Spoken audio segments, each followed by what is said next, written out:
Bonjour et bienvenue, c'est Darius de Décastronomie, la chaîne de l'astronomie pratique où on parle de la pratique de l'astronomie.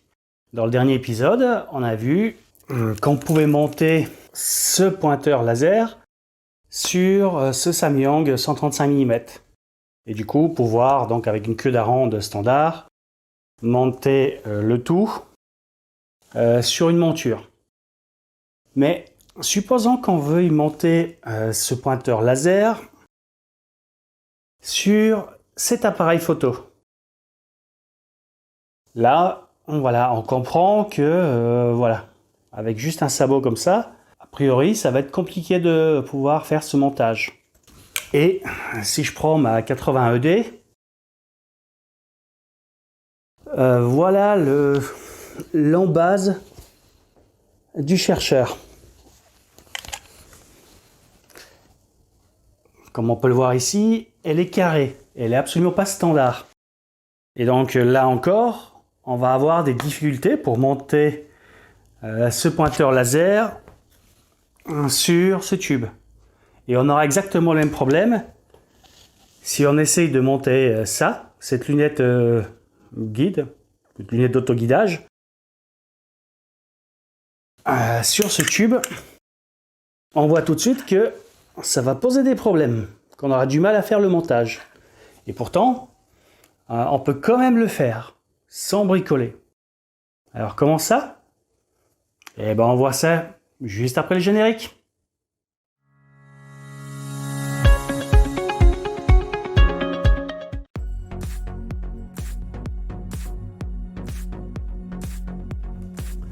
Alors premier cas, comment faire passer le laser qui est là sur ça? Rien de plus simple. Alors, pour monter ça sur ça, on a juste besoin de 3 petites choses. 1, 2 et 3. Donc la première, c'est 2 vis. Donc cette vis viendra serrer le support sur l'appareil photo. Et celle-là viendra se monter sur le trou qui est là du support et venir donc bloquer la vis. Donc voilà, vis, écrou contre écrou. Voilà. Donc voici notre montage de fait. Et on n'a plus qu'à enquiller, serrer. Et voilà, le tour est joué. Alors là évidemment c'est un Tokina, donc c'est un objectif pour faire de la Voie lactée, donc un grand angle, 14-20 mm sur un APS-C. On n'aura aucun problème de cadrage.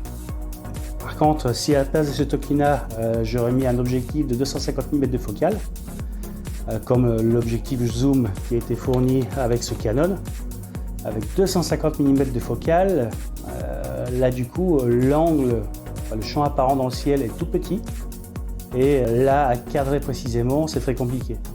Et avec ça, il n'y a plus aucun problème, on voit tout de suite, une fois que l'imageur, l'objectif sera aligné correctement avec le pointeur laser.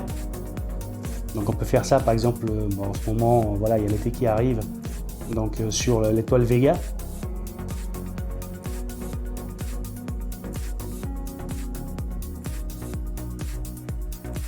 Très facile à trouver dans le ciel. Et une fois qu'on a en live view Vega parfaitement centré ici et pointé par notre rayon laser, et du coup après pointer n'importe quelle autre étoile ou objet dans le ciel devient un jeu d'enfant.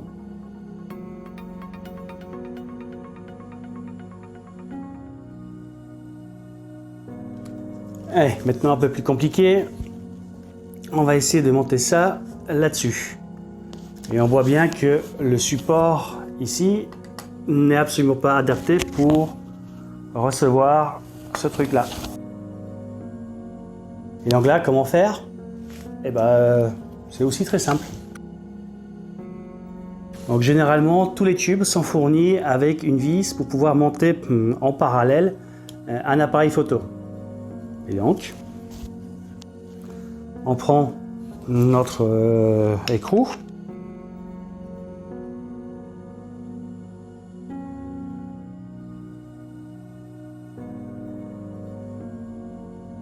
Et voilà. Et en plus, pour régler correctement l'alignement du laser avec le tube, on va s'aider du viseur point rouge. Et voilà notre montage. Et donc, grossièrement, on pointe notre tube vers l'étoile qui nous intéresse. On s'assure qu'ici, donc soit avec un oculaire, soit avec une caméra, que le tube principal est parfaitement centré sur l'étoile. Et derrière, on n'a plus qu'à jouer sur les 3 molettes qui sont ici pour centrer correctement le laser, pour l'aligner parfaitement avec notre tube. Et là encore, voilà, le montage a été très simple. Et on n'a pas bricolé.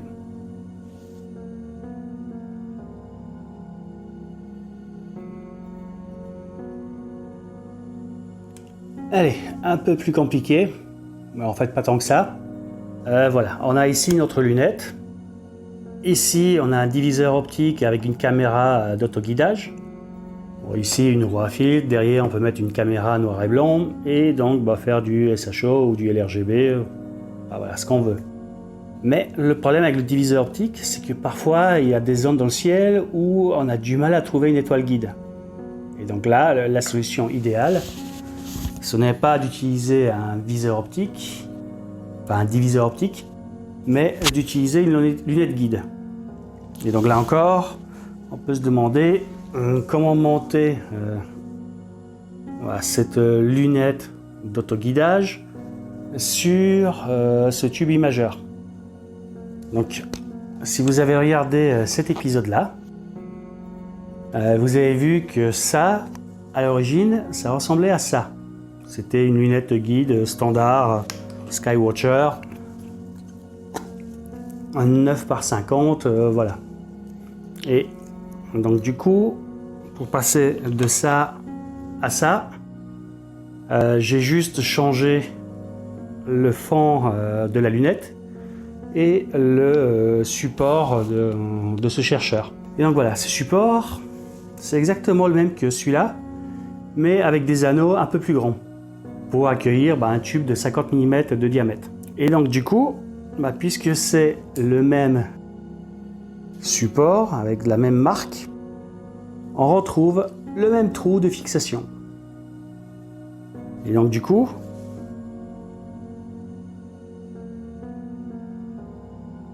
et voilà. Donc là, on a notre lunette guide avec notre lunette d'autoguidage en parallèle. Et ici, évidemment, on peut remettre le chercheur d'origine qui a une embase qui n'est absolument pas standard. Et voilà notre montage final. Et donc, avec ça, c'est largement suffisant pour guider ça. Et on trouve des étoiles guides sans aucune difficulté.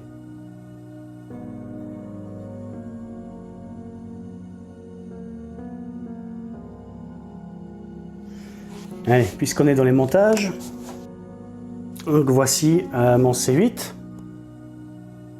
Donc ici, je lui ai remplacé le chercheur d'origine par une embase standard. Et du coup, voilà, je peux lui monter ce chercheur optique. Je peux lui monter un viseur point rouge standard. C'est ce que j'utilise en général. Voilà. Et donc là, pareil, si on veut faire du guidage Orax, on monte ça sur le C8. Mais voilà, comme j'avais dit, parfois on peut avoir des problèmes pour trouver une étoile guide. Et évidemment, ça peut être pratique de lui monter ça en parallèle. Alors, si on regarde, la queue d'aronde de montage du télescope sur la monture, elle est là. Et donc du coup, Si je montre ça, enfin si je monte ça ici sur cette embase, eh ben on voit bien que la lunette guide elle n'est pas dans l'axe. Et donc du coup elle aura tendance à déséquilibrer le système. Et donc pour le suivi, ce ne sera pas terrible.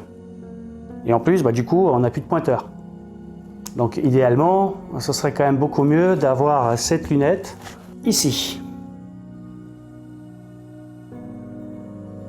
Alors là encore, si on essaye de monter ça là-dessus, voilà, on comprend qu'on a encore un petit problème. Ce ne sera pas dans l'axe. Et même en serrant la vis au maximum, on n'arrive pas à atteindre le... Donc là encore, on peut utiliser voilà, une embase comme ça. On enquille le chercheur dans son embase. Et là, pour le coup,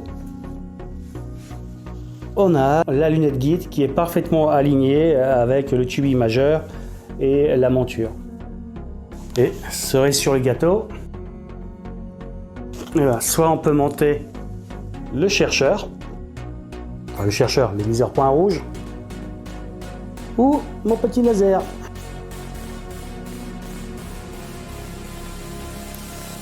Voilà. Et donc là pareil, 1 ou 2 tirs de laser pour faire l'étalonnage du go-to sur voilà, la première étoile.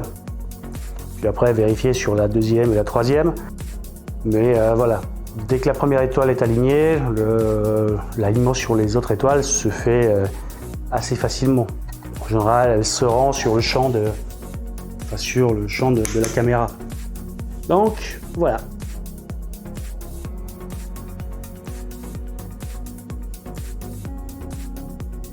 Alors, voici ma lunette Skywatcher avec un porte-oculaire qui n'est pas d'origine, un thèse optique parce qu'il est démultiplié. Et donc je l'ai acheté comme ça.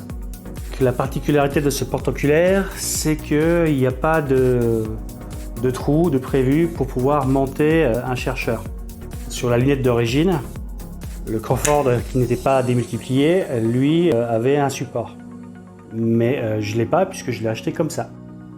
Et donc là, on peut se demander voilà, comment pouvoir monter soit ça, soit ça, soit ça sur cette lunette. Donc si vous avez regardé cet épisode-là,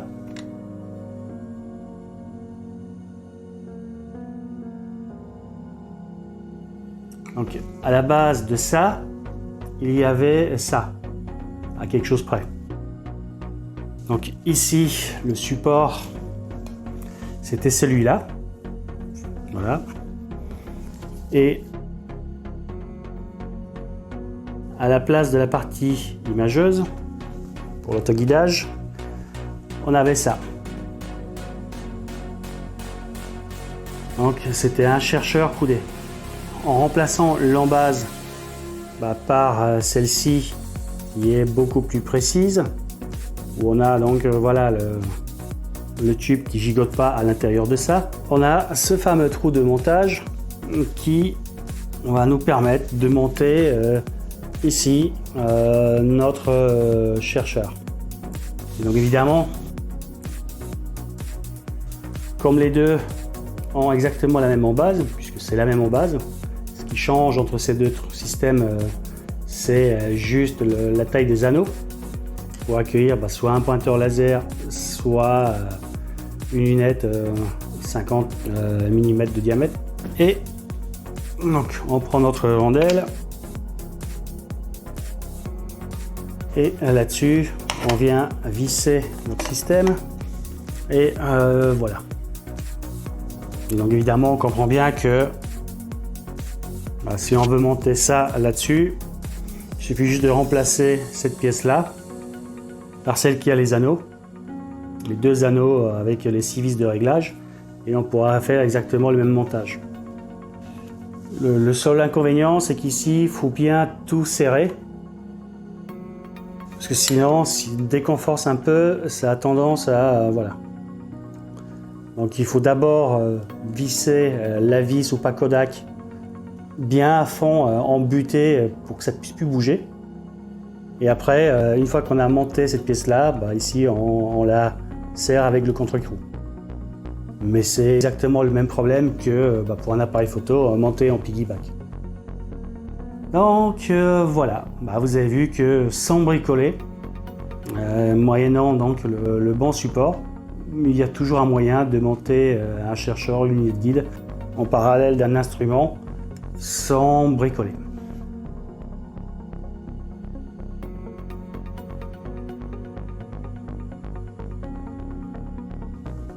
Allez, en guise de bonus, un dernier petit système.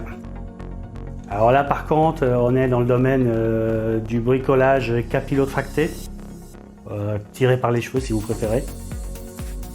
Donc une mini queue d'aronde, une embase de chercheur, le même sabot pour appareil photo avec les deux vis d'écrou contre écrou. On prend notre appareil photo, on monte ça en parallèle de notre appareil photo. Et donc là derrière, ici, comme c'est une embase standard de chercheur, on peut monter tout ce qu'on veut. Donc on peut monter ce petit chercheur. Voilà.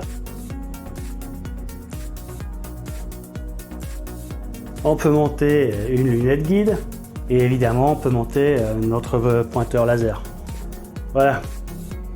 Mais on a beaucoup de porte-à-faux. Enfin voilà, ça c'est vraiment tiré par les cheveux, puisque avec juste ça, qu'on trouve ici à la base, on peut tout simplement le visser directement là-dedans et ça règle le problème. On n'a plus qu'à l'enquiller dans l'appareil photo et le tour est joué. Donc ça c'est sans bricoler et ça c'est en bricolant un système tiré par les cheveux.